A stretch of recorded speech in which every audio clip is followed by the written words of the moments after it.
Hello and welcome back to another video. Today I'm going to be showing you how you can use Klarna on the PlayStation Store. Now this is a very simple and easy thing to do, so make sure you watch this short tutorial all the way to the end so that you don't miss any steps.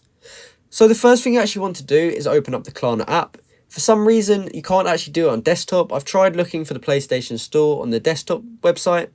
However, you can't actually see it on there, so it must be done through the Klarna app. So open up your Klarna app and you just want to be on the shop section.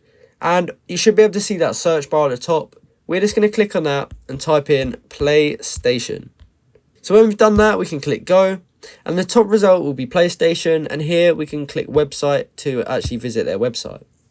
So from here, we can actually just view the website like we normally would. And we can look for what we actually want to buy. So let's just say we wanted to get a PS5 game. We can click this. And then we can just click find out more on any of these games. And then we're actually given the option to purchase it. So here we get the price and we can just click add to cart to buy it. So from here you would actually have to create an account or log in to an existing account.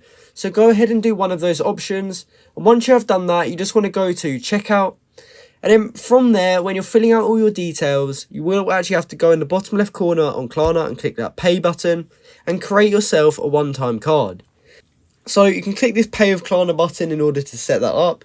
But once you have created your one-time card, you can then fill those card details into the PlayStation Store. Just put in the card details like you would with any other card. And then you can check out and it will actually be paid through that one-time card. And then after that, you will have to pay Klarna back in installments. So that's how you can use Klarna on the PlayStation Store. I hope you found this video helpful and hopefully you managed to buy what you were trying to buy. If you found this video helpful, please comment down below to say this video helped you out, and like and subscribe for more content like this. Thanks for watching.